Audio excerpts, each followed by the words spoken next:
It's time for the Stain Game with your host, the one and only Justin Menezes.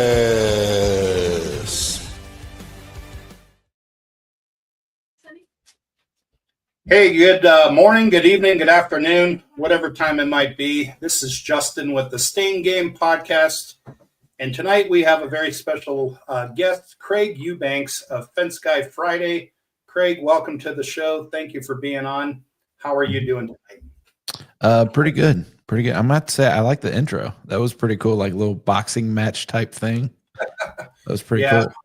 We originally, when we started, we had kind of that WWE, the game, getting the game kind of thing. Mm-hmm. And talking to Rob, he brought up the fact that copyright issues are going to kick in. And so we keep the same theme with the fighting, getting in the ring, but stay away from Triple H and his copyrighted intro. Yeah, that probably wouldn't be a good battle, right? No. Yeah, millions of dollars versus the penny guy. We know who would win that. Yeah. But yeah, so why don't you? I mean, I'm sure everybody who's watching, who knows you, knows a lot about you. But for those who don't, do you mind giving an introduction of who Craig is and what Fence Guy Friday is? Mm-hmm. Yeah, so Craig is just a regular guy that started a podcast, and obviously I own a fencing business as well, but started a podcast honestly kind of as a joke, and it's blown up into where we are today, which we're very thankful for that. But we just kind of sit back. It's called Fence Guy Friday because we do it on Fridays. We kick back, just talk, and we don't dive into things that are too crazy. Sometimes most of the time we keep it pretty chill, I guess. Mm-hmm. Yeah. Awesome. That's the gist of it. Yeah. Well, and that's I've been on your show and I absolutely loved it. I like like you mentioned, the format. It's not you're not grilling, you're not there to be too serious, but informative, and you serve the purpose of what you're trying to accomplish. When we started this podcast, that was kind of our intention, was to be informative, to be helpful. If you're a do-it-yourselfer, if you're somebody in the field or a professional, that you could be helpful to somebody who wants to learn more, or who just wants to learn about business or culture. And so, we have that, fighting intro, but at the same time, I always tell my wife, I'm a lover, not a fighter. Yeah. And so we want to be, that informative podcast where you could come and learn and not feel like you're being judged or ridiculed. Yeah. Well, and that's what I was telling you off air, that when I had you on the show, I was like, man, there's so much that goes into Stain that I didn't realize. And especially just being someone that, we build fence, but we don't really get into Stain too much. And I was like, man, again, this is before you had it. And I'm like, that'd be pretty cool if we had somewhere where you can find out more about it without having to, leave town and join a class or anything like that. So it's great that you started it. Yeah. Well, and so my oldest boy and I, we went to go see The Chosen, the movie, yesterday as a family. And after the movie, it's over 3 hours long. It was late. We're sitting out in the parking lot, just chit-chatting, catching up. And we have a new guy working for us. Man is his name. And he is starting on square one. So if you think of an employee, he is baby stepping his way into the business. Mm-hmm. And we were talking about Man, and he was going to be working with us today, and very, very hard worker. He's very polite, very courteous. He's on time. He's one of those guys. If you say, "Hey, we're showing up at 6:30," he's there 6:15. He's not a complainer. He does have his issues when it comes to staining. Like, he's afraid of heights, for an example. Yeah. So getting up on a ladder to get into a deck is not a go for him. Yeah. And he is very clear on that, to where I know you need me to work. I know you need me to do these things, but I am deathly afraid of climbing up on a ladder, and I can't do it. I'm not going to do it. He's also deathly afraid of water, like ocean, lakes. And so when we go to a lake job, he sees the lake and it could be 300 feet away. He's like, oh, no. I'm not going near that water. But it has what's the word that I'm trying to use? So in teaching him about staining, it has reminded me that those who stain, we look at it as it's nothing hard to do, because we do it every day. We do it, Right. for years, and it comes easy to us. It's like, like breathing and walking for us. But now dealing with him and teaching him, I'm reminded that, there's a way to stroke a brush to where you're controlling it and you're getting the most efficient application with that brush that normal people have no clue about, and they just grab a brush and they fling and, splatter and stuff like that. And so I've had to relearn patience, as well as how to teach patiently and not get like over frustrated, like holding a spray wand when you're spraying chemical, and someone who's used to holding their wrist one way and having to teach them that, your wrist is very movable. You can twist it around. But somebody who's never had to do that in their life, and you put a spray wand in their hand and they're holding it like this, they may never move their wrist. Right. They may naturally hold it like that and think, okay, this is how I'm supposed to applicate it. And so, yeah, it's been challenging, but it's also, again, a reminder that, staining is easy, but it does take learning certain things, certain methods to do it. Yeah. Now I feel for him, because I too am not too fond of heights. So now I don't really care about the the water and stuff, but yeah, the heights, like 6 foot ladder, I'm not going to the top step. That's like my max. Like, all right, guys, I'm good right here, and that's it. So but hey, the plus with him though is being on time and everything, and being a nice person. Like, all you gotta do. And he wants to come to work. Like, he's we all have our talents, and then we all have our weaknesses, and that's, my wife is really great about pointing that out, that you're a super hard worker. You can go work for free if it means you're working. But then when it comes to planning, I'm a horrible planner. And like, I don't typically write things down. I'll do like scheduling for work and things like that. But like if you ask me what we have planned on Saturday, we just had, like, we call it our family council day. And we go over our week, like, hey, Wednesday, we're doing this and this and this. Kids have this and this activity. And I'm just sit there and I nod my head. Yeah. And then Wednesday comes around, and, my wife came in and she's like, are you listening to oh, you're recording, because I probably forgot to tell her, hey, I'm going to be recording a podcast. So my weakness, right? And so with him, he has a lot of positives, but then he has a lot of weaknesses that I believe will turn into positives. He just needs that mentoring and that guidance and direction, and he'll get there.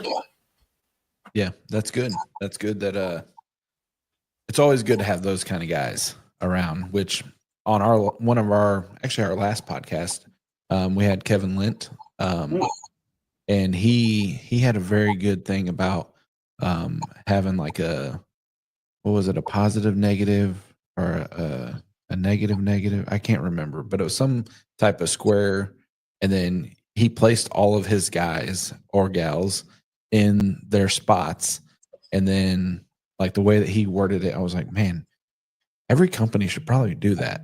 And because you can teach like non-performer negatives our non-performer positives, you can teach them to perform better and stuff. And I was like, man, that's great stuff. So yeah, it's all down to that training stuff, right?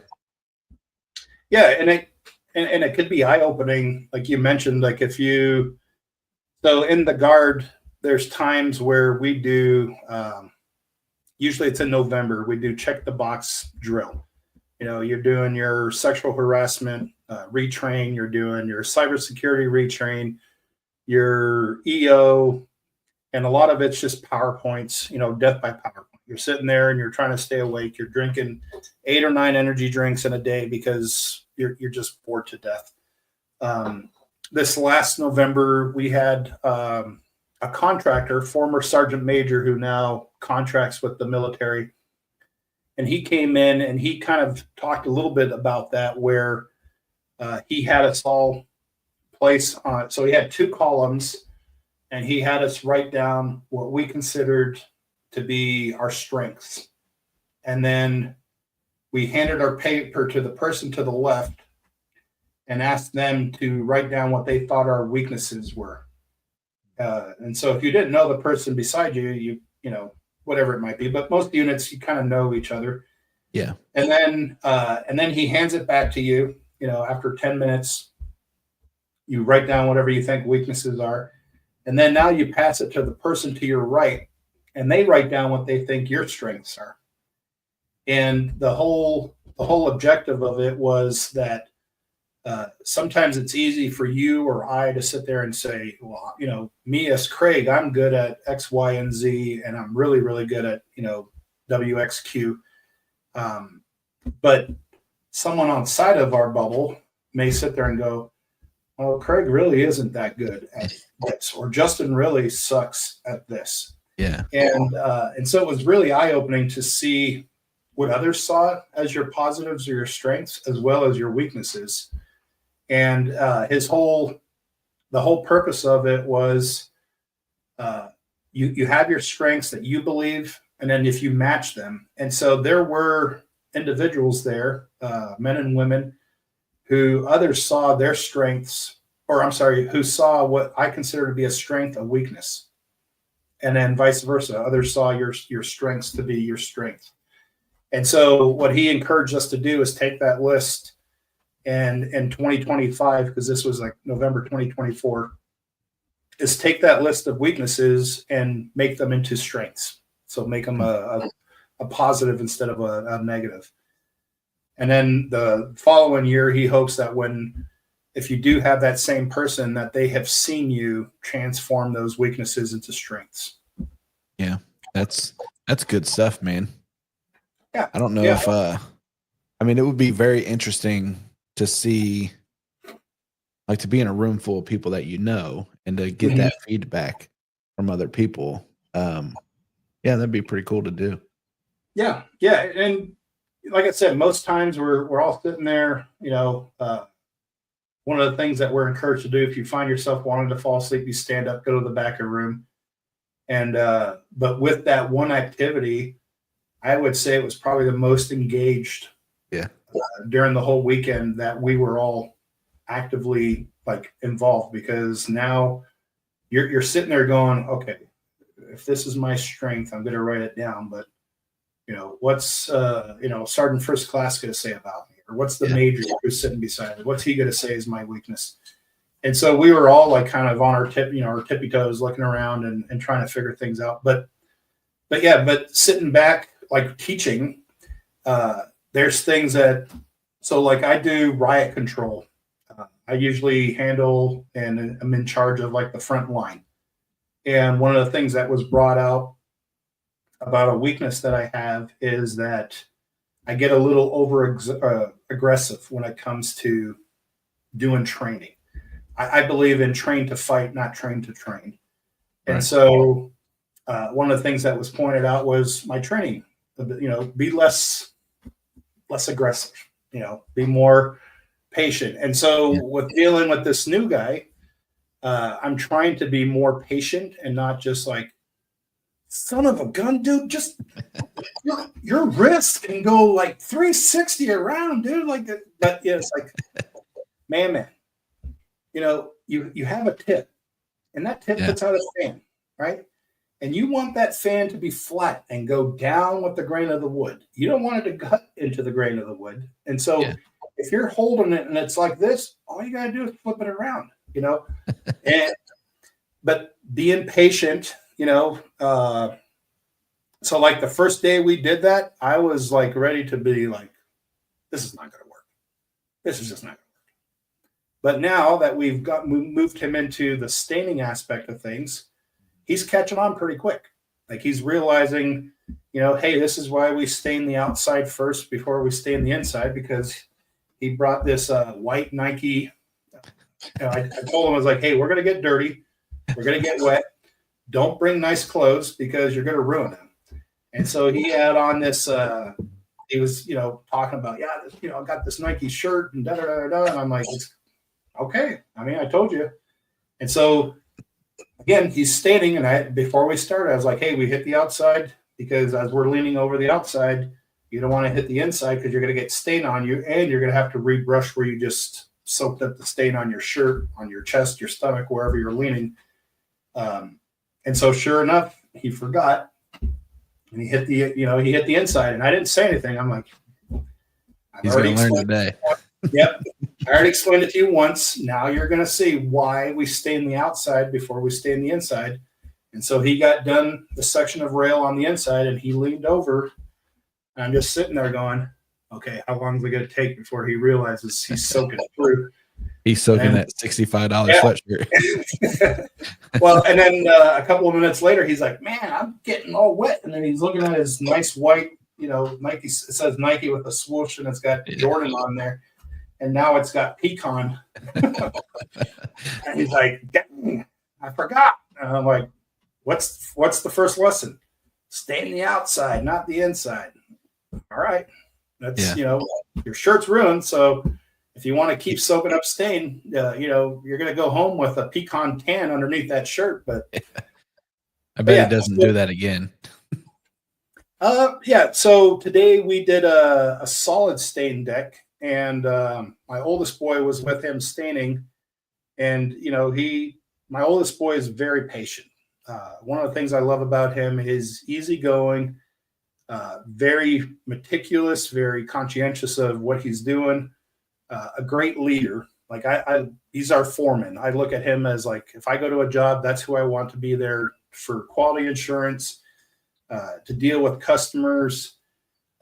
He has kind of a sarcastic sense of humor. And sometimes you don't know if he's being serious or if he's joking around until he's like, gives you a little curly smile and you're like, okay, he's messing around. And so I dropped them off. I told them what we were doing. And then I went back to the truck and I grabbed a can because we did this little concrete landing for this customer. And then I came back around the corner and I just listened to see and he was very patiently, again, telling this guy, hey, here's what we're going to do. This is paint. It's not stain. It's not as forgiving as the oil stain. So you got to really be careful when we're cutting it along the house. That's why you got your rag and da-da-da-da. And I was just like, admiring like this, my mini me, because his name's Justin Roy, named after me and his grandpa.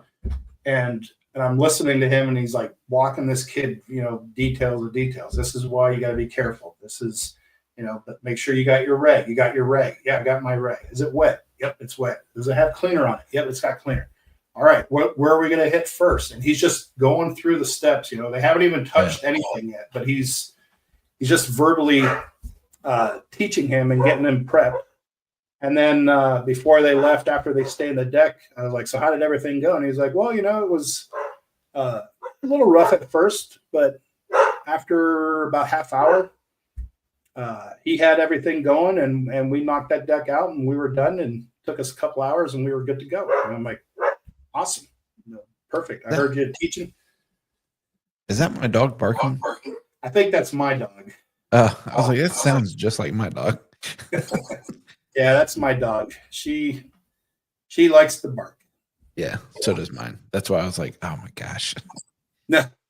But yes, that's a very proud moment though, whenever you can sit there and see, especially your own kid, and you're like, man, all those years of me teaching him, like, and look at this, like, he's got it, and it makes Oh you yeah. feel good and warm and fuzzy, and you're like, yes, this is Yep. great. I did a good job. Yeah. Yep. And so a neat part about it was they have a ladder, and when they were getting done, he what did he tell him? He's like, man, make sure you take the ladder to the truck and don't just leave it there, and do what I did. And then man's like, what did you do? And he's like, well, I wanted to be, super guy, and I wanted not just to take the ladder, but I was going to take the ladder and the tarps. And instead of just doing what my dad said, to just go put the ladder in the truck. And so I stood up the ladder, and it was standing upright. And then I went and grabbed the tarps. And while I grabbed the tarps, then I heard glass breaking. And then when I looked over, the ladder had tipped over on its own into a double pane window, basically costing us the deck that we just got finished, the money we were going to make, plus an extra $500 to cover the window. God. And I learned that day that it's okay to make 2 trips or 3 trips or 4 trips if it means you're not breaking a window. And so he's like, so if my dad or me or somebody tells you take the ladder to the truck, it's okay to just take the ladder to the truck, because it could mean not breaking a window, not having it fall over or tip over and knock a bucket of stain over, or whatever it might be. Yeah. And so it's funny because in the fencing industry, I'm always telling guys, don't lean, diggers up against the house. Don't leave the spud bar there. Mm-hmm. Don't touch anything on the house, because I hear stories like that, and I'm like, gosh, man, like the most we've ever done is chip a little bit of a siding on a corner from somebody, a spud bar falling down and hitting it right at the perfect angle. And it was like, and the customer ended up being like, don't worry about it. So I was like, sweet. Because we could have had to pay for that whole piece. Oh yeah. Yep. So. Well, we had, so funny story. I think it's funny because the house washing guy next door asked why we didn't park in the driveway. And so we always park on the street, right? New vehicle, old vehicle. That's just our policy. We don't park in people's driveways. Now, if you're out in the country and you're going down a half-mile driveway to get to the customer's house, obviously you're in their driveway. It's typically gravel and things like that. Right. And so the house washing guy, park in the driveway. It's not like your vehicle's leaking anything or da.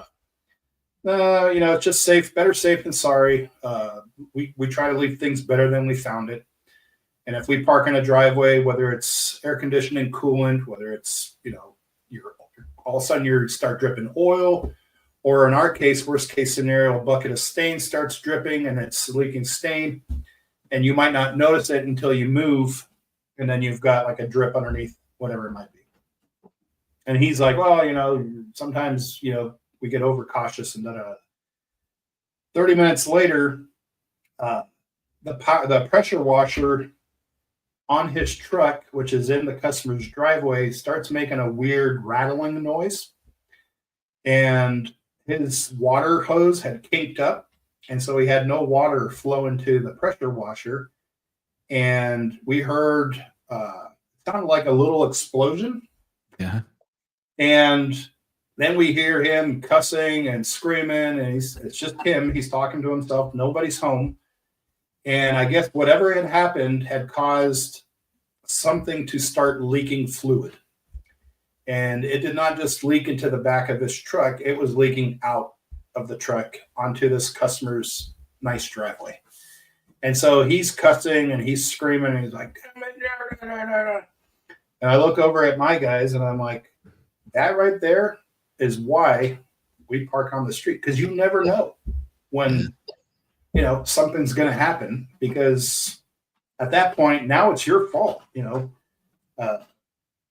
customer says don't worry about it, or the customer says I want this fixed and I want it fixed today, and I'm not having you fix it. I'm going to hire so and so, and you're going to pay for them to fix it. And now you're like sitting there at the tender mercies of, well, I hope Joe Blow's washing, who comes to clean this, doesn't charge me $3,000. Yeah, he's probably going to. Driveway. Yeah. That is crazy. That's like a perfect, like, see, boys, that's why. Yeah. Well, because we're not perfect. We're nowhere from being near perfect. We make mistakes. We will fix our mistakes, and we try to avoid having mistakes happen. Precautionary, that's why we water the ground. We put cleaner, and then we tarp it, and then we wet the tarps, and then we put cleaner on the tarps. Is because we've had a stain job where we were staining underneath a deck, and we thought we had tarps that were sufficient to catch the stain. And I can't remember if it was one of our guys, their bucket tipped off of a ladder. The ladder did something and it tipped over, and that's what it was. The ladder wasn't fully extended out. It was kind of on an incline. Yeah. And the guy was reaching over a little bit, and that being off balance a little bit caused the ladder to move or something like that. He fell off the ladder. The bucket fell off the ladder. It was just a little gallon bucket. And that tarp that we had there would have collected a drip or two that came down, but not a gallon of stain. Not a full gallon. Yeah. And when it hit the tarp, it splattered, got some on the house. We didn't have plastic on the house because we were just hand brushing underneath. And so, and then it went through the tarp. So now we're collecting the tarp to not have it continue to drench into the concrete. We hadn't wet the concrete, which now we do. Because we made that mistake. Now we do certain things to avoid it happening. But yeah, I mean, things happen, and you learn. Hopefully you learn from those things to prevent them from happening in the future. Yeah. That's always the key, right? As long as you learn. Yeah. Don't keep making the same mistake. No. If you can avoid it by making some adjustments. You'll be out of business quick. Yeah. Keep doing the same. Yeah, and it's not because because you're not learning from the simple things that will cost you in the long run.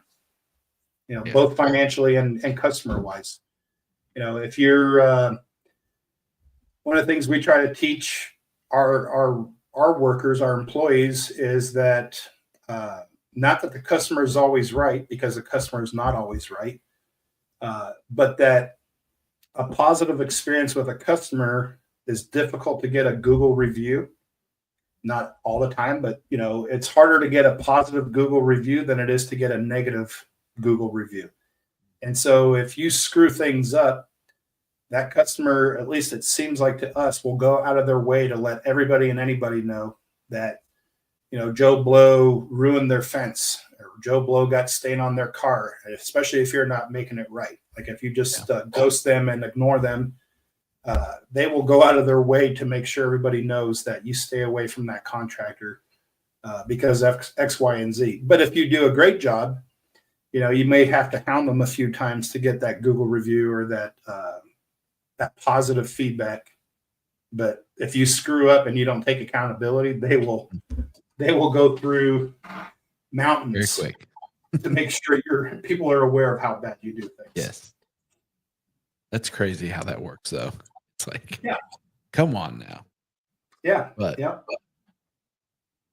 it's a world we live in. Yeah. So what's 2025 looking like for you? It's looking crazy so far. Yeah, we went to Fence Tech in Salt Lake City, got back, and so before Fence Tech, it was standard winter time. We do a lot of fencing for the big energy company here in Indianapolis, so we had our typical jobs and stuff. But man, we came back and it was like, I don't know, everybody was just ready, and so then calls were coming in constantly, and still to this day, I mean, knock on wood, but they're still coming in, which is great. Now, I will say this year we've noticed a huge uptick in people financing jobs rather than just paying for them. So, because I'll be honest, I think in the last 6 years or 7 years, we probably financed, I'd say, less than 10 jobs. And already this year, I bet we're probably at 12 to 15. Wow. So I'm like, I don't know what's happened, or if people just don't want to. Maybe everyone's planning on going to Disney World and don't want to fork up all the cash, and they want to save a little bit of it and just pay payments. But I'm like, I mean, it's a little different. I'm assuming, do you guys offer financing? We do, but we've Mhm. never really run into where. So we started doing financing or offering it because fence jobs are typically more expensive of a job than a deck job for us. Okay. And a lot of clients were, so Eubanks Fencing builds this beautiful cedar fence, right? And in our market, a typical cedar runs $10,000+. I don't know if in Indiana if it's much different, but 185 linear foot, 2 gates, it 10,000+. And then we come and stain it. Let's say it's 2,500. So a lot of times now, what we have noticed is that more, like you mentioned, more and more people seem to be financing that fence, and so we've been trying to coordinate with the fence builder to, if they're financing the fence, maybe throw in an upsell of the staining so that they could just add that to the financing cost, and let them know, hey, to have it stained, it's going to be an additional 2,500 for an example. So instead of the 10, do you want to do the 12.5 and just put that into the deal? And so when that happens, it seems like they're more willing to have it done because they may not have $2,500. And especially before in the past when they weren't financing the fences and they were paying for it, so they dish out, let's just say $12,000 for a fence. And then we come along and say, oh yeah, to stain it, what you want to do, and it's the best thing you're going to do, that's an additional $2,500 that they may have or they may not have. And that could have been the breaking point of not getting the fence stained. So we started offering the financing option. We haven't utilized it. We haven't had a customer that says, hey, I heard your financing option is available. Can we talk about it? But we wanted to make it available so that if that was the holdup, that they would have it. Yeah. Which the thing with financing is, and I don't know how it would work in the stain world, but like in stain, do you guys ask for half up front? We don't. Okay. We personally don't. We do. Typically, we try to ask for a deposit. Yeah. And it could be $300, 200, Just depending on the size of the job. Yeah. Because with fencing, typically standard is half up front, the remaining balance due whenever it's done. But with financing, you don't get any of that money until it's done. Yeah. So as a fence company, you have to make sure that you're financially ready to take on that burden of materials before you go off financing, because otherwise, now there are you hear about people that were like, the customer will accept it and everything and send it through before you even build the fence, which is super crazy. But people will do it and then just send the money and stuff, and then they're like just hoping that you'll come build the fence. But which we had a repair job do that, which I thought was crazy too, because we have full builds and repairs that are all going after financing. Wow. And I was kind of like, wow, they must really trust our reviews and stuff, because they sent all the money over. Now it was a smaller job. It was like 1,500 or $2,000 or something.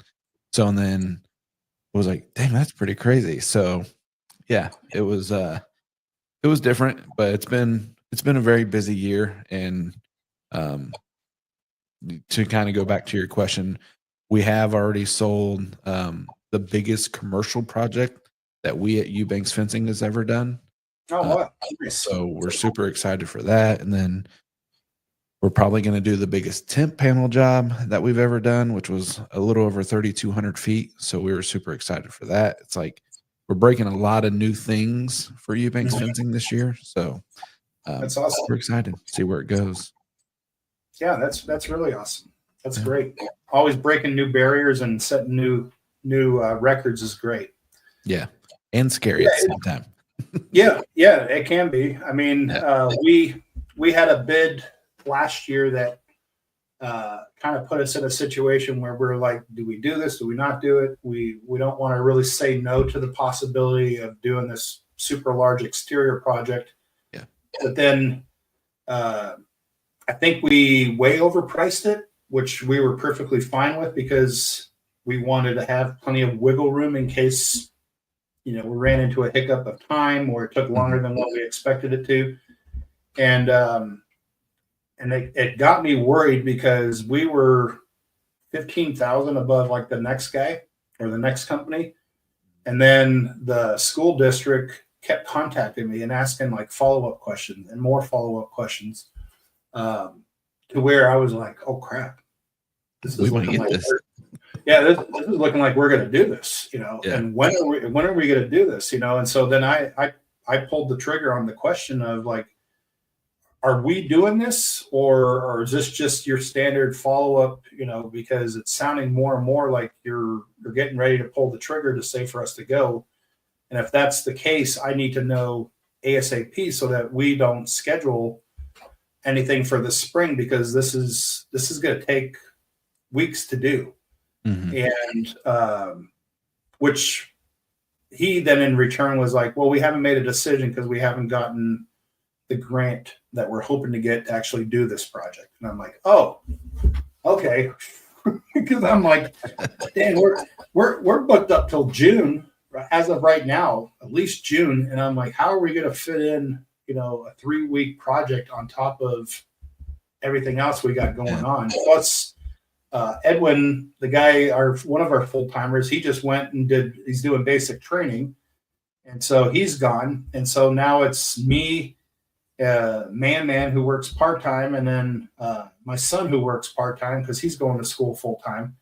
And I'm like, if that job comes through, there's no way we could do it, And so it's like, yeah, it was nice to do it and the possibility of doing it, but then it's also relieving that we're not doing it. But it was nice to go through the steps, learn how to bid it, how to write up a proposal and do all those things of something that we've never done, but got a little bit of an experience of the next time we do get an opportunity, we have a little more knowledge of what to do, what not to do. Yeah. Well, and it's funny, you made me think when you said you plan for X, Y, and Z, right? Mm-hmm. So don't you love how those jobs that come across where it's like, okay, I didn't plan for X, Y, Z because I doubt that's going to happen. So you don't, put it in the proposal. And then the jobs that you do put it in there, it doesn't happen. It's like it flips on you. I'm like, seriously, man. So now it's like you almost just want to put in every job just in case anyways, but you don't want to charge a crazy amount at the same time. Yeah. Well, and so, So we do that now because, again, learn from your mistakes. We did an exterior last year that we did not build or we did not bid for a lift to be out there. And because we, looking at it and planning it out when we were estimating it, it's like, well, we could put a ladder here, put a ladder there.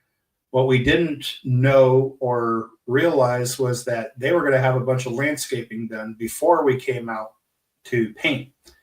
And that landscaping was going to remove 4 foot of dirt that was there when we were doing the estimate, that when we came back out was gone. And so we lost 4 foot of height.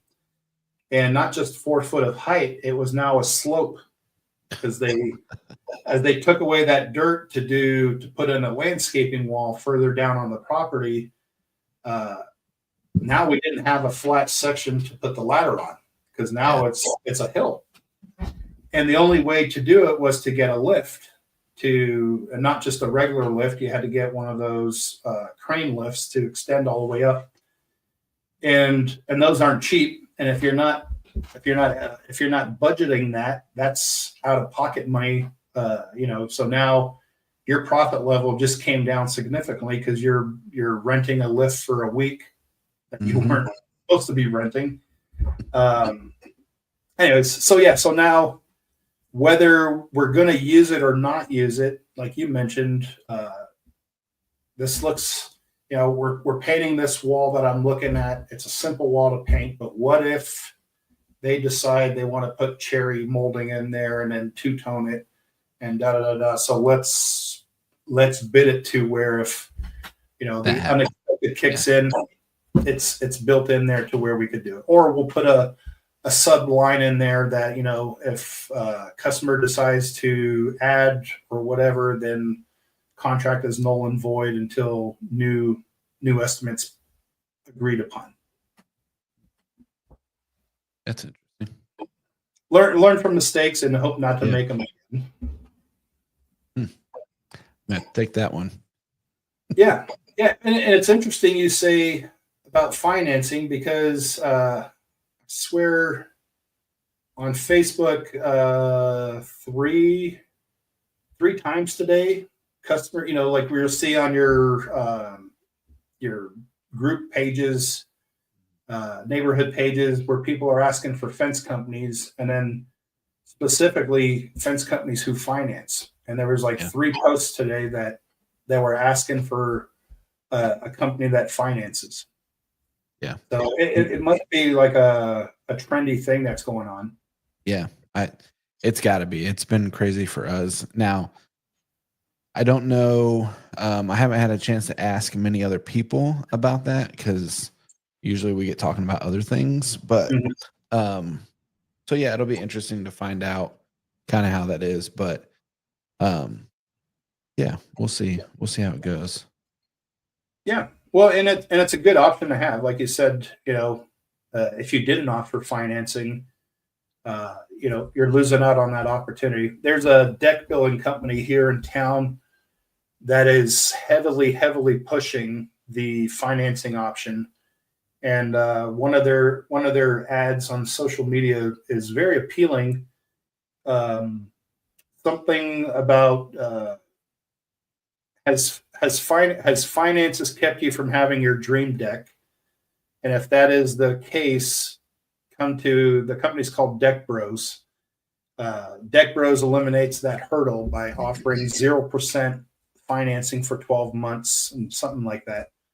And so, if you are that individual who's sitting there going, man, we hate our deck and we wish we could get this, whatever, and that ad pops up and it keywords, it's appealing to the person who wishes they could afford it, but they can't.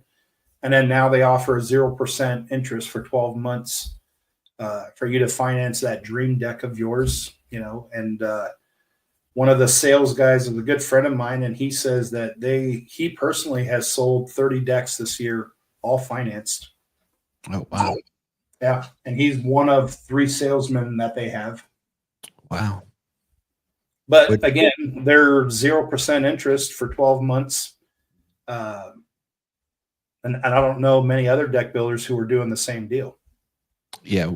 Which I was going to say, Facebook stuff is a little tricky, right? Because it's a great place to advertise because it's free. Now you can pay obviously to boost and do all that stuff. But again, I don't know how this is in your market or the stain world, but I know here, like I get tagged in neighborhood pages all the time. Like, hey, we need a fence company. Who do you guys recommend? And we get tagged. But 95% of the time, those leads are awful. Like, they hardly ever go through. You may go there and it's like a section or two, which is fine because we do repairs as well. But it's like, man, like, I don't know. It seems to be those people that just call you because they Googled you or something. Those are the ones that you really want because they're really pushing and ready to go instead of just asking, the local township chat or whatever. And then you get tagged by 15 people and you're like, it's cool. Branding's worked. Like everyone knows who we are and stuff. But those leads just never come through. Yeah. Well, and so on the staining side, I would say you're 100% correct because we were tagged over the weekend. We got a couple of tags, different posts, different people. And we were mentioned 2 or 3 times in each of them by previous customers who we'd done work for, and they had not just put our name in there, but we used Justin and his guys. This is the second time they've redone a job for us, and we're always pleased. Blah, blah, blah. Nice people, very nice comments. And I find it interesting that I never hear from those people who are asking, and then I look, so, I'll get the notification that you were mentioned, and I'll go look at it, and I'll read the post, and I'm like, okay, this, sounds like, and I'll try to see where they live. I start, what's the word? Investigating. Yeah, investigating, or snooping around. Okay, they live in so and so area. Google Maps. You can get Google Street and see. Okay, it's a decent house. It's not a crappy looking house, or a $500 deck person.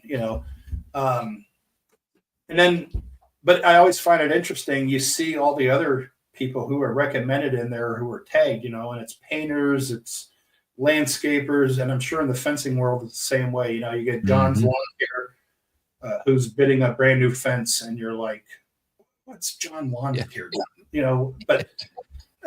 But yeah, to your point, it's like, okay, you taken the time to ask for recommendations, you get the recommendation, but I never hear from these people, and I will personally, after I've kind of like looked into them, where they're at, okay, it seems like a good lead. I'll even respond, like, hey, look, saw you were looking, and direct message them, and I never hear from them. Phone call, not a response to the message, or I'll find out that it's a competitor who's trying to price, because I've seen that too, where they'll be looking for a deck wash and a fence wash, and then you respond, and it's like, okay, they're replying. Awesome. There's a conversation going on now, and it's like, well, we're not really committed into getting the actual quote. We just want a roundabout number of what it would cost, and we can send you a picture of what the fence looks like, and then you look at the fence, the picture that they send you, and it's not theirs. You can tell it's a stock photo. Yeah, it's a stock photo, and then you're like, okay, these people are price. It's either a competitor or someone else trying to figure out what you would charge, so that they know what to be charging at a possible job they're getting ready to do, or even bid on. Yeah. So I would agree. Not the best of circumstances for job leads on those kind of things.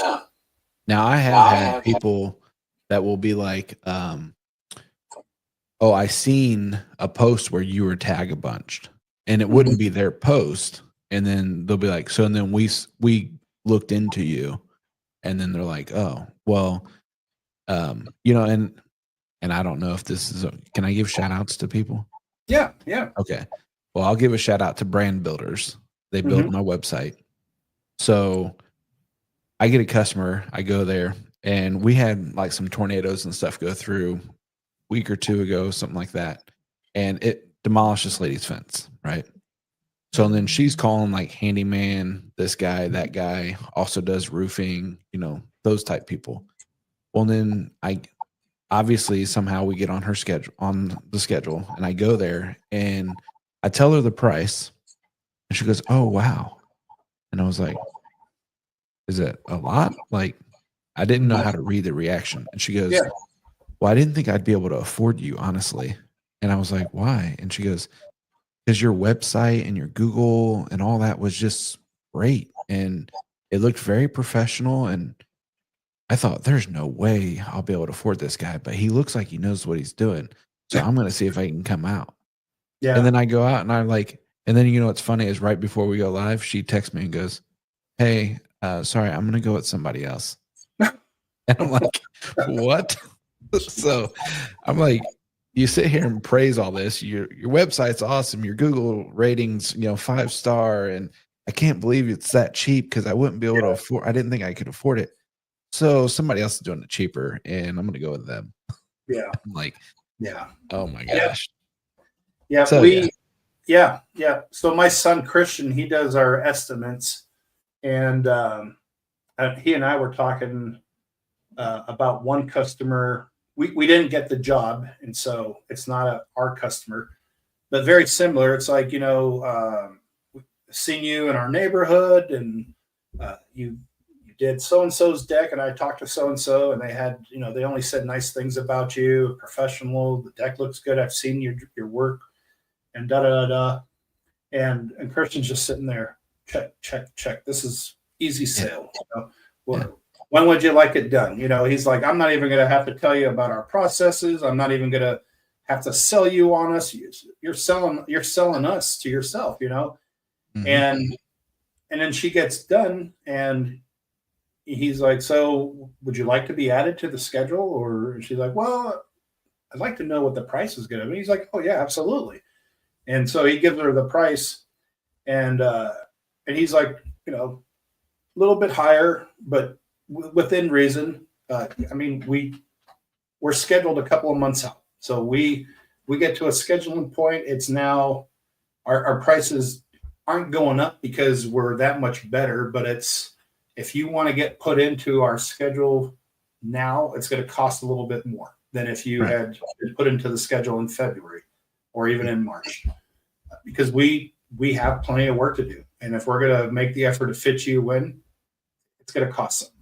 Yeah. And so he's figuring out, he gives her the price, and he's like, all the good things she said about us, that I thought for sure, easy sale. This is like the easiest commission I'm making. And then she drops, I'm getting 4 other bids. Yeah. And then he's like, oh, okay. And then, and he's taking a business. He wants to be, he's getting his business degree, wants to get into business administration. He's doing a sales class. And so then he follows up, and then he tells her, well, as you're getting these other bids, make sure that, they're not using film forming stains. As you saw, the oil stain compared to what you've seen before, oil versus film, you want to avoid that. And make sure, ask if they're going to brush it or if they're going to spray it. As you've noticed, I don't know how Indiana's been here. Wind has been like atrocious this year. Dry, windy as all can be, and hot. Like, it starts off cold in the morning, and then it's 85 degrees at 3:00, and then it's down to 40s again. And so he's telling her, like, if you're going to have somebody spray it, as windy as it's been, it's going to probably not happen as quickly as you want, or you now have to consider, the chance of overspray issues. So be aware, ask those questions if you haven't thought about it, just for peace of mind. And then he's like, and then she flips it on me, like, done deal. And he's like, oh, you're right. Those are really good questions. And you guys hand stain the decks, right? Yeah, we brush our decks. And he's like, okay, nail in the coffin. She's booked. And then he's like, so how's June looking for you? And she's like, well, again, I'm going to get 4 bids. And he's like, oh, man. So he's like, okay, fine. And he's leaving, and then he does a follow-up call a couple of days later, hey, did you get the bids? Just wondering if, you're still wanting more information, have other questions. And she's like, well, I found somebody who could do it for like $1,000 cheaper. Is there any way you can match their price? And he's like, no, ma'am. Our price is based on everything that we talked about, the hand staining, we take precautions, the cleaning process, all those things. All those things cost money to do. And there's no way we could drop our price $1,000 and still give you the quality and the workmanship that we were going to give you for $1,000 less. There's just no way of doing it. And so, to your point, it's like, oh, somebody could do it for $1,000 less. I don't care if you're going to hand stain it. I don't care how nice the deck looked. I don't care that my friends thought you guys were awesome. Yeah. It's $1,000 cheaper. And she had it done. And I'm kind of one of those stalkers, cheap guy. He goes, I'm over here doing a bid, you're just in the neighborhood. I'm just going to peek in and see how things look. And the first thing I see is the neighbor who comes out, and he's like, did you stain this deck? No, sir. I'm just coming to, see how, how things turned out because we bid. And he's like, damn, people, they got stain all over my house. And because they sprayed it 25-mile-per-hour winds, and the neighbor was pissed because it's all over his house. Oh yeah. And as you walk down, the wind tunnel of in between these cookie cutter homes, there's 6 foot in between the fence line to the next line. So 12 foot maybe in there, and it's wind tunnel. And sure enough, he was telling me that they sprayed and it just basically came up in between the two sides of the house and got on his house, got on her house. And he's like, and I'm sure it's across the street because it was like 20-something mile-per-hour winds. Yeah. And of course, there no return calls, they're trying to avoid having to deal with what they cost. Yeah. So $1,000 cheaper doesn't always get you, what you want for $1,000. And it causes a bigger headache sometimes. Yeah. Yeah, that's crazy. Yeah, and then like you asked earlier about deposits. So we try to get a deposit, and then if we, the spidey senses go off, this guy or gal seems like they're going to be a pain in the butt or they're just kind of iffy, then we typically ask for at least half because we take half or deposit, and then it goes into a separate account because we had a company here in town who took like $10,000 worth of deposits and for the upcoming year. And then of course the season ended and Christmas came around, and it was really nice having, $10,000 in your account that they had a great Christmas. Yeah. But then the new year kicked in and people decided to change their mind. Anyways, the guy didn't have the deposit money. Oh my God. It ended up showing up on the local news channel. Oh my goodness. Yeah, it was kind of a nightmarish experience. And then it gives, I'm sure in fence building, you guys kind of deal with the same thing. Like if Joe's fencing takes grandma for half of her money and never shows up and did it for 6 other people, then they start questioning everybody else who asks for half up front. How do I know you're not going to just take my money and take off like Joe's fencing did? Well, I had a commercial project like that maybe 4 or 5 years ago, pretty close to that. I mean, they sent me, hey, can you please do this job? This is what happened. And basically a fence company here took them for $50,000. Oh, wow. And then ghosted them. And then, but the crazy thing is the job was only like maybe 70, 80. Wow. And I'm like, how did they get 50 up front?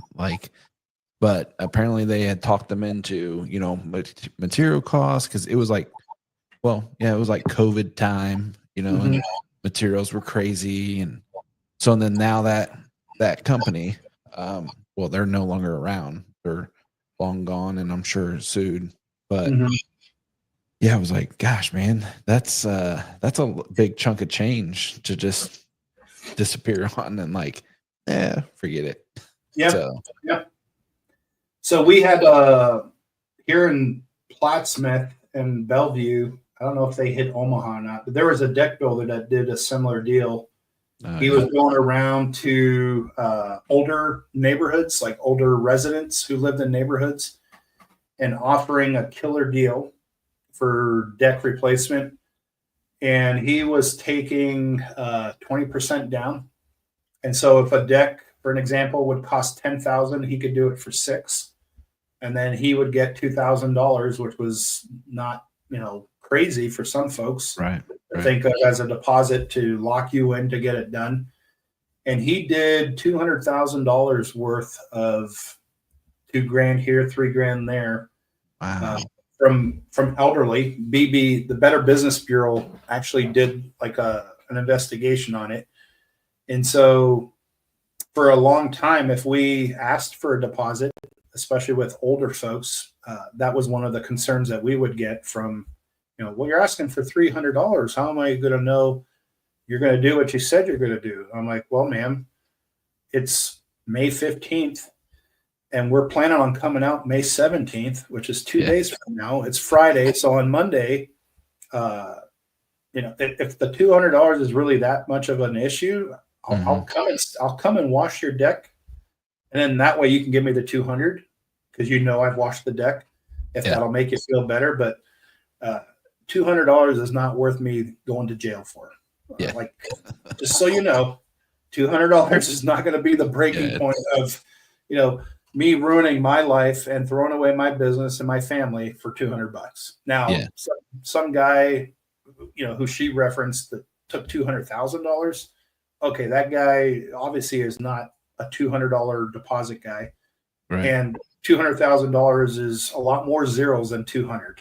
So these days you can't do much with $200. Like if you're gonna run with it, you can't do much with it. Yeah, it's gonna get you gas 3 times. Yeah, and what we've done is we'll ask for $200, $300 for a deposit typically. I'm going to say 90% of the time we don't even ask for a deposit because our jobs are very quick turnarounds, and the material cost of it, I wouldn't say it's minimal, but it's a quick turnaround in our industry. So we sell the job, we wash the job a couple of days later, and 2 days later we stain it. So there's a lot of times where we can sell it, start it within a day, wash it, stain it. 3 days later, we're collecting a check for a finished product. And if we do ask for $300 and they start questioning why we're asking for we pull out our phone, we go to the Stain and Seal app, and we, Pecan, for an example. And we don't put in our pricing, but we just, we'll type in realgoodstain.com. You wonder why we're asking for $250. Well, that bucket of stain that you would like for Pecan costs $250.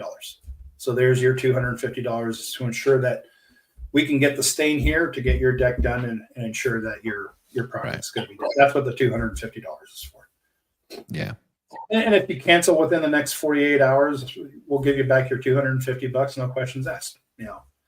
But if you schedule it and it's for July timeframe and you don't cancel it pretty soon, you wait till July, then I'm not going to we'll refund $25, $50. Yeah.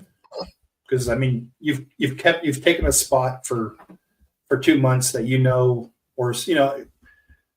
we had one gal who, family emergency, someone died, and she was like, I just can't afford to do it because and she was very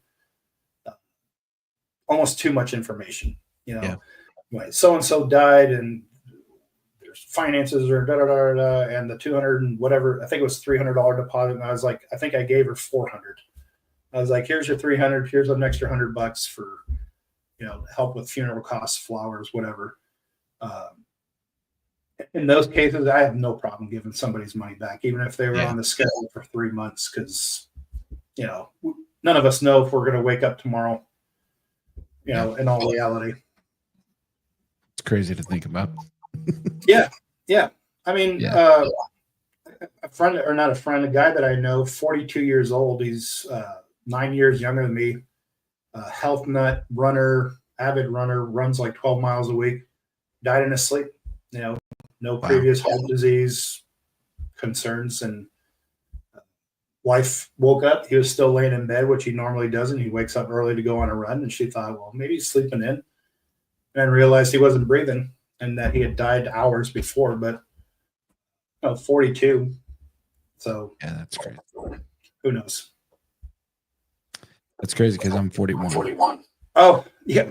I'm not. You're going to live a long life. You're healthy as a horse. Yeah. Don't listen to my doctor. I'm not authorized to give medical information. Drink a rainstorm and may give you an extra life, an extra year. You'll be good. Yeah. So we're at an hour. I have one more question. Okay. So we can wrap it up. I'm sure you need to eat, and I still need to go eat dinner. Pre-staining, staining. What are you guys doing with staining as far as your fence business goes? Mm-hmm. So we do pre-staining option. Well, we have in the past. We haven't had a pre-stain yet this year. And then, which that's a whole nother story, but having pre-stain, those guys that are looking into it or anything, it can be tricky. So it is something that somebody needs to practice at and get adjustments right and everything like that. Otherwise, the college kid that's in town staining all day for you will be covered in stain. So make sure you get that all figured out. But this year, we're going to try to hire out staining fences that we've already put up. So we haven't sold one yet. I haven't really promoted it, but I just found a guy. Seems like he does pretty good work. He's been recommended by several people. So I was like, all right, we're going to try him out at least on one job. And then it might even be a job where like I just upsell and say, hey, we'll do this, have him come out, do it. I'll pay for it. And then just to see how he does. But so we're excited to kind of venture that way and see how it works out, or it may not, but we're hoping it does. Yeah, that's how we got in with our biggest deck builder referral guy, Omaha Deck really? Dudes. Yeah, I didn't know Cameron from any other Cameron out there. He called me, asked to do an estimate on a deck that he had. It was a composite deck with cedar posts and cedar staircase, the stringers, that kind of thing. And then he had a fence. Didn't tell me he built the fence, didn't tell me he built the deck, and that he was putting me on a test run to see if I was as good as I said I was. Yeah. And so we went out there and we stained his deck, we stained his fence. And then after everything was done, he paid and didn't say anything about anything. Just paid like anybody normally would. And then a few days later, he called and he was like, hey, I've got a deck customer that I'd like to refer you as the stainer. Are you okay with that? And I'm like, I didn't know you built decks. And he's like, well, maybe you knew this, maybe you didn't, but I hired you so I could see if you actually did what you said you did and if you were legit. Because we've had people that could talk up the game and say that they're, they can churn butter with one finger and make it the sweetest butter that's out there and turn cream into butter. And then they get out there and they suck, they're getting overspray everywhere. And you guys, and of course, most people now, I'd say 90% of the customers we deal with have one sort or another of a camera, if not a listening device on their property. And so, and he's like, you guys came out, you did exactly what you said you were going to do. You sanded where you thought needed to be sanded, and floor was composite. You put tarps where you said you would protect the composite, and you did. And then when you stained the deck, it was windy and you didn't touch the fence, which I appreciate because you sprayed the fence. And then you came back and you communicated with me, letting me know, hey, we can't do the fence, it's too windy. And when the wind was good, you told me that you were going to come out on certain days as long as the wind was good. And so you kept to everything, you communicated well, you did exactly what you said you did, you took precautions, you cleaned up afterwards. So I'd like to refer you to our deck customers. And he refers us to maybe 30 jobs every year, at least, that we get. Like usually when he refers us, it's probably a 90% sale rate. The ones that typically don't are, so he's not I wouldn't say he's the most expensive deck builder, but he's not the cheapest. He's pretty up there. Mm-hmm. And most of the customers who don't have a stain the year it's built, they're usually calling us the following year, or they go with a cheaper guy or gal. And then in a couple of years, we're going out there and we're having to either strip it or do whatever. And then they regret not listening to Cameron or Andrew, who referred us. And they're like, man, we should have listened. And I'm like, oh, Deck Dudes built your deck. Yeah. You gave us an estimate, but it was higher or whatever it might have been. And now we have you coming back because, we went with the cheap person or we went with the other stuff and it turned out. But yeah, they put us through kind of a little test run to make sure that we were who we said we were. So it's not a bad idea to do that. No. Yeah, and it sounded like it worked out well for them. So yeah, and for us, I mean, we I went by there, took McDonald's to them breakfast to their guys. They're small. They're doing fantastic work. I think they said they already hit $1 million worth of deck sales for the year in March or early April, and but it's Andrew, Cameron, and I think they have 3 other guys that work for them. So it's a small knit group, and but yeah, like I said, I mean they're very professional. They're very goal oriented, but they also want someone who's going to come in and be like-minded to what they're doing. You know, we're not going to cut corners. We expect you not to cut corners, and they're not what's it called? A bird feed type people. Like, hey, we're going to refer you, and we expect 15% kickback or whatever. It's, you know, if we're referring you, we expect you to be up and up and be the best of the best. Right. Yeah, so I'd highly recommend you do like what you said. You know, even if it's a job that you pay out of pocket, just to make sure that you're getting what you want and that what you're going to use to refer to others. You know, that you're getting somebody you really want to be doing it. Yeah, I definitely am going to do that now because I'm like, it's a obviously too. It makes me nervous though because then I'm like, with the story when you said like the wind tunnel, because we have a ton of new builds around here. I'm like, man, maybe it should be a house out in the country just in case. But I'm like, because then I pay for it and I'm like paying for the neighbors and the house is getting power washed and everything. So I'm like, oh, geez. But you live and learn. I think we'll be all right. Yep. Well, and you and I talked about the staining machine earlier, and I think it's informative and it's good for folks to realize or to understand. We talked about how we want to be informative, we want to be teaching and providing examples. The stain machine, whether it's through Expert Stain and Seal, Stain Track, and there's a few machines out there. Excellent concept, excellent idea. It's user friendly, but it takes time and experiences to go through and realize that there's a lot of fine tuning that goes into those systems. Yes. I know you and I talked about, you know, running boards through there and you're using more stain than what you're anticipating using. And so I guess I would encourage folks, if you get a stain machine, whether it's from Expert or Stain Track or whoever it is, run test trials through it to fine tune where you're doing, because as you and I talked about, it's not a just set it up and go, because you could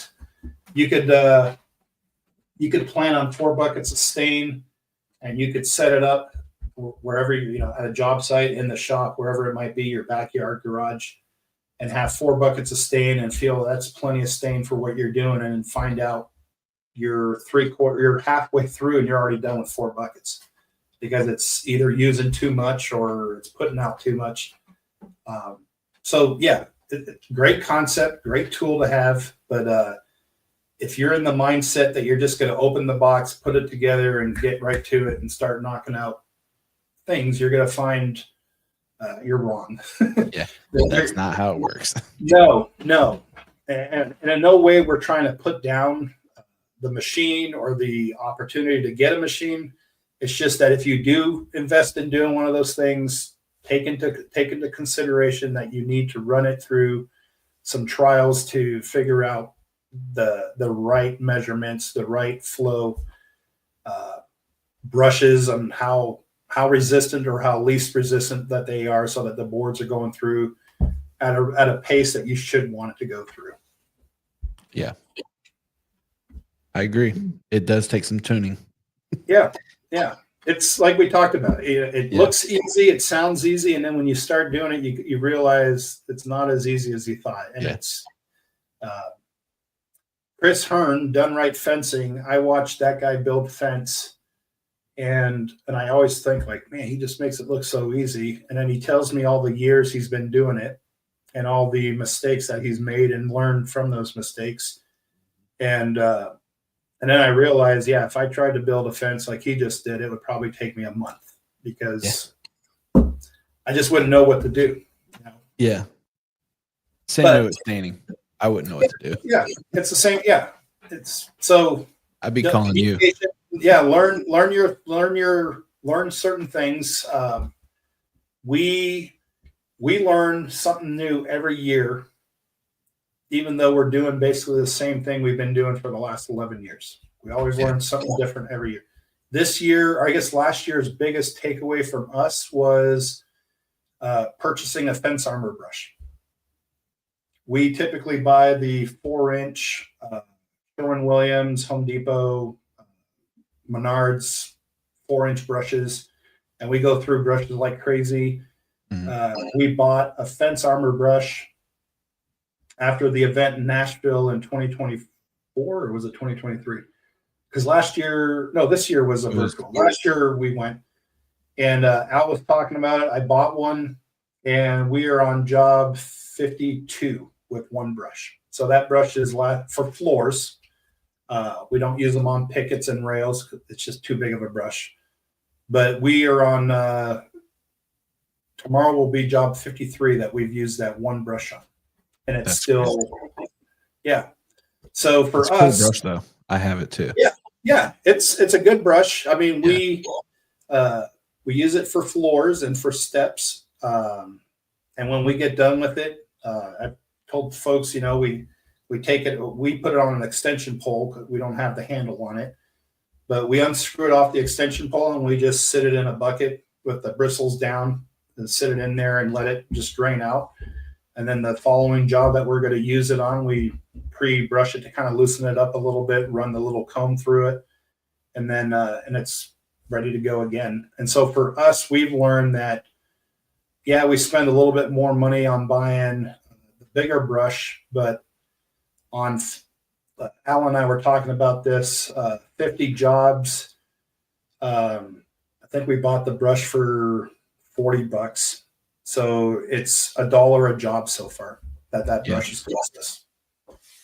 And most brushes cost us $13, and they last typically 3 to 4 jobs. So learning something new. We talked about the stain machine. It's a tool. It can be very useful if you fine tune it and get it to where you want it to. Just like the brush, a lot of guys look at it and go, it's too bulky, not what I want to use. But for some, in our case, one brush, 50 jobs, more than pays for itself. In the end. Yeah, your money's worth for sure. Yeah. But, well, Craig, I want to thank you for coming on. Is there anything you want to leave before we say goodbye? I'll just say this for all your viewers. So those people that do have fence signs or hats, we are doing a thing where we're giving away 200 free t-shirts. Wow. So if someone sends me a fence sign or a hat, because I move shop, so I have a new wall. I'm gonna try to deck this thing out with everyone's signs and hats and stuff. I'm gonna send them a free t-shirt. So wow. So yeah, so then they just reach out to me through Fence Guy Friday on social media. Just type it in, you can find it everywhere. And then shoot me a message with your address. Once I get the sign in the hat, then I'll send it over. But yeah, it's something that we're doing just to get some free shirts out there and to help, put our wall together. So yeah. Well, that's a cool idea. I like that. Yeah. I'll have to send you a sign. Yeah, we're excited for it. That's awesome. Which I do have one of these though. Oh yeah, that's there we go. Yeah. I actually owe Al Martin one. I can't believe I went down to his event, or I shouldn't say down. I went up to his event in Canada, and when I got there, I completely forgot to bring his tumbler. And I think now that I think about it, I was probably worried they were going to confiscate it at the either TSA and here in Omaha or in Canada, because when I landed in Canada, my bag was rearranged, so somebody had gone through my bag. Oh wow! Then on the way back, I missed my connection flight from Detroit to Omaha and spent the night in Detroit. And when I got to Omaha, my bag was rearranged again. So I'm glad I didn't take my tumblers to give away, because they probably wouldn't have made it to Canada. Yeah, they would have been gone. Yeah. It's like, hey, look at this, free tumbler. That's crazy. Yeah, I'll have to send you a sign. Yeah. So your shirt is a Fence Guy Friday shirt, or is it a? Yeah. So it has like our Fence Guy Friday logo here, and on the back it says "Real Stories, Real Experts, Fence Guy Podcast." Awesome. And then it's actually co-sponsored by Sean King. He's going to put Mr. Fence Academy on one of the sleeves, I believe. Nice.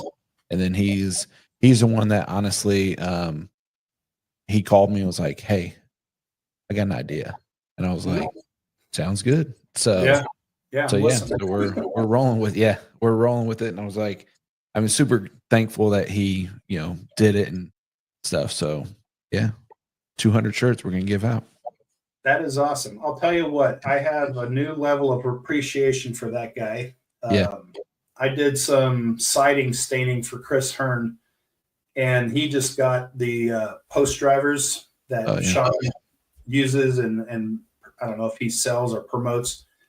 And I've seen multiple videos where Sean's got this thing in his hand, one-handed, and he's just talking and doing his Sean King thing, And if you've never met Sean, he's not the biggest of guys out there. He's on the short side. He's in shape, but he's a small guy compared to most. But this dude had this post driver in his hand, and Chris and I were both watching this video, and then I picked up the post driver, and that sucker is not light. No. Okay. No. And it's the exact same post driver that Sean's one-handing around as he's telling guys what he's doing, like as he's doing his little fence building academy. Yeah. And I'm sitting there looking at Chris, and Chris is like, "Dude, I tried it. That sucker's heavy." And yet this guy's, it's like me with this can, and he's talking and waving it around, and then he talks, and I'm just like, all right, one more notch on why I look up to this guy, and why this guy is just a level above certain individuals, because seeing him with that post driver and knowing him and meeting him in person, you just wouldn't connect the two when you pick one up and realize how heavy that sucker is. Because they're I don't know, 60, 70 pounds, somewhere in that range. But it's funny because we had a new hire last year. I said, "This is probably the heaviest tool that you'll use." He picks it up and he's like, like shaking. Like he's like, "This thing is heavy." And I was like, "Well, we'll get there." We'll build that strength up. Don't worry. Well, and full disclosure, I saw the video of Sean, because Chris was showing me, and he's like, "I want you to see the video first, and then I want you to pick up this post driver, and then you'll have a better appreciation of just how strong that dude is." And I've heard stories about Sean and his, some of his history, and I respect the dude immensely because of who he is today, but where he has come to be who he is. And so I watched the video, and I see him, waving this thing around, and he's talking and he's doing his thing. And then Chris was like, "Well, there's the post driver. Why don't you pick it up?" And I'm like, in my mind, okay, if Sean's got this in one hand, I'm going to pick it up with one hand. And I go to grab it off the back of the truck, and I picked it up, but I'm just like, this sucker's heavy. Yeah. What the hell is this dude doing, waving this thing around? It's, like you said, if you hold it out and you just hold it, eventually your arms are going to start like shaking, because it's a good 60 or 70 pounds. Yeah, it's heavy. And it's a bulky thing. It's not like a, there's not an easy way. But that's hilarious. Yeah. Well, Craig, thank you so much. Everybody who's watching, listening, however you're taking part of this podcast, thank you so much for tuning in tonight. Craig, thank you for joining us and taking time out of your busy day. For those of you who follow us, Facebook, Instagram, YouTube, TikTok, go follow us, like us. Sometimes we got good stuff. Sometimes technology doesn't always work for me. But when it does, we try to have a good show. Until the next time, thank you for listening. Craig, again, thank you for coming on. Until the next show, sayonara, everybody.